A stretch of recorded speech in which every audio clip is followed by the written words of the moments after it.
안녕하세요. 크리에이터 A87 부르기입니다. 저도 영상을 좀 많이 촬영을 하고 있어요.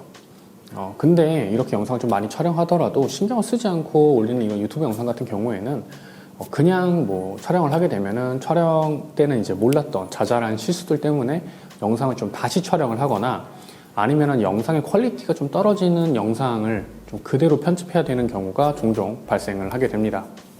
그리고 이러한 자잘자잘한 실수들 같은 경우에는 촬영 경험이 없으신 분들에게 아무래도 조금 더 자주 많이 나타나게 되는데요. 그래서 오늘 준비한 내용은요, 영상 초보자가 하는 촬영 단계에서의 실수, 그리고 이런 실수를 해결하고 예방할 수 있는 방법을 2가지 정도 말씀드리려고 합니다. 먼저 가장 많이 하는 실수가요, 포커스 아웃입니다. 이 포커스 아웃 같은 경우에는 촬영 자체에 인물 또는 피사체의 초점이 좀 맞지 않아서 뿌옇게 보이는 그런 현상으로, 만약에 내가 모니터를 보고서 촬영을 하게 되면은 이런 경우는 거의 발생하지 않습니다만, 만약에 지금처럼 내가 나 혼자 나를 촬영해야 될 때, 그러니까 셀피 촬영을 할 때 많이 발생을 하게 돼요. 이거를 촬영하는 단계에서 예방하는 방법들이 몇 가지가 있어요. 먼저 첫 번째는 필드 모니터를 사용하거나 스마트폰과 카메라 블루투스 또는 와이파이로 연결을 해서 이제 스마트폰 자체를 카메라 필드 모니터처럼 사용할 수 있는 어플리케이션이 있는데요. 공식 지원 어플로요. 이런 것들을 사용해 주시면 됩니다. 이렇게 하면은 이제 화면을 보기 때문에 나한테 초점이 맞았는지 맞지 않았는지 확인을 해가면서 촬영을 할 수가 있게 되는 거고요. 그래서 포커스가 이렇게 나가는 현상을 어느 정도는 이제 예방을 하고 촬영을 진행할 수가 있습니다.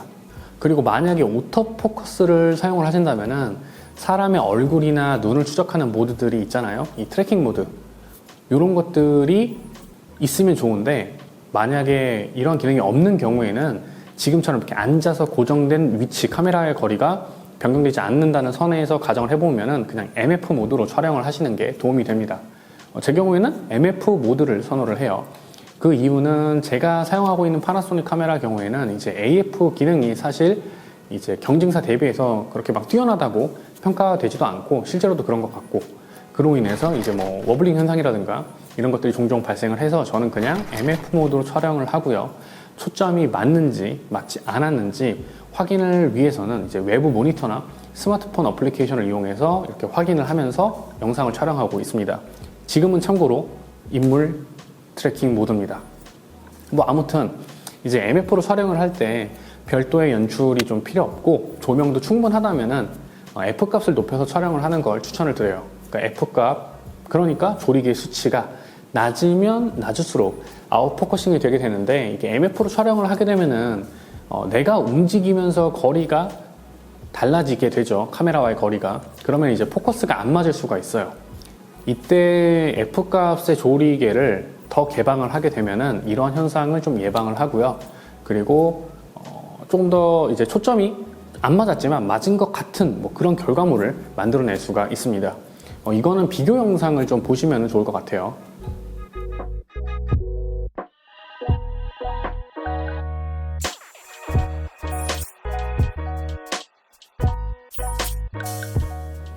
근데 사실 가장 편하고 좋은 건 이런 셀피 촬영이라는 가정하에 본다면 AF가 되는 카메라로 얼굴을 추적하면서 포커스에 큰 신경 없이 촬영을 하는 것이 최고입니다. 그런 점에서 본다면 솔직히 제가 지금 사용하고 있는 파나소닉 카메라보다는 소니 카메라를 구매를 하세요. 뭐 물론 파나소닉도 이제 인물이나 아이 트래킹 포커스 뭐 이런 거는 비교적 좀 잘 맞는데요. 그럼에도 불구하고 오토 포커스는 역시 소니 카메라의 브랜드가 굉장히 좋습니다. 이제 다음으로 하는 실수는 관호출인데요. 이제 관호출은 어떤 부분이 기존의 색을 잃고 빛이 좀 과하게 받게 되면서 흰색으로 보여지는 현상인데, 이게 생각보다 굉장히 많이 발생을 합니다. 그 이유는 일단 카메라의 모니터가 작기 때문에 이거를 다 꼼꼼하게 살피기가 어려워요. 그래서 이 부분이 관호출이 됐는지 되지 않았는지 확인하는 게 생각보다 좀 귀찮고 번거롭기 때문에 잘 안 보게 돼요. 이제 물론 로그 촬영을 하게 되면은 이러한 문제를 색 보정 단계에서 좀 많이 보정할 수 있기는 해요.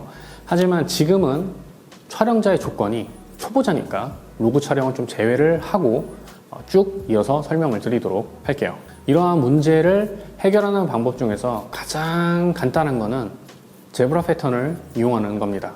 사실 제브라 패턴은 제가 이전에 다른 영상을 통해서 설명을 드렸는데 한 번 더 설명을 드릴게요.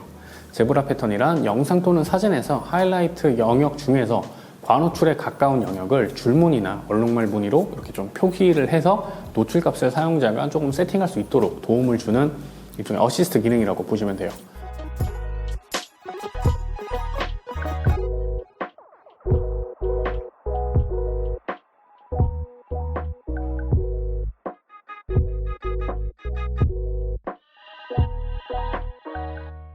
물론 이 줄무늬는 실제 촬영 결과물에는 반영되지 않고요. 그냥 도움만 주는 부가 기능이라고 보시면 될 것 같습니다. 카메라마다 설정하는 방법이 모두 다 다르기 때문에 설정법을 따로 말씀드리지는 않을게요. 제브라 패턴을 이용하게 되면은 화면에 보이시는 것처럼 이런 식으로 격자 무늬가 보여지게 됩니다.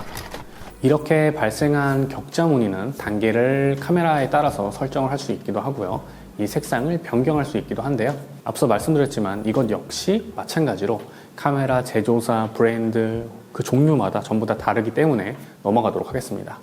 여기서 중요한 거는 이제 어떤 카메라의 제브라 패턴이 더 좋냐 안 좋냐 이게 아니라요. 과노출이 발생한 부분을 제브라 패턴으로 확인을 할 수가 있다면 촬영자 스스로 이제 여러 값들을 조절을 해서 격자 무늬를 최소화 또는 보이지 않도록 알맞게 노출 값을 설정을 해서 촬영을 진행할 수 있다는 게 핵심입니다. 지금까지 촬영 초보, 촬영에 익숙하지 않은 분들이 자주 하시는 실수 두 가지와 이를 예방할 수 있는 예방법에 대해서 말씀을 드렸습니다. 사실 이런 실수는 처음에도 말씀을 드렸지만 이제 저처럼 촬영이 조금 익숙하다고 할 수 있는 이런 사람들도 많이 촬영을 하시는 분들도 신경 쓰지 않고 촬영을 하게 되면은 놓치게 되는 부분이고요. 나는 왜 촬영을 못하지? 왜 이렇게 실수가 많지라고 자책하지 마시고 그렇게 스트레스를 받지 마시고 오늘 말씀드린 내용을 조금만 인지를 하시고 조금씩 촬영을 계속해서 꾸준히 진행을 하시게 되면은 거기에 대한 경험치가 쌓이게 되고 빠른 시일 내에 보다 깔끔한 내가 원하는 영상을 출력해낼 수 있을 것이라고 생각을 합니다. 오늘 영상은 여기까지고요. 오늘의 영상이 여러분들에게 조금이라도 더 도움이 되었길 바라며 영상 마치겠습니다. 지금까지 크리에이터 A87 부르기였습니다.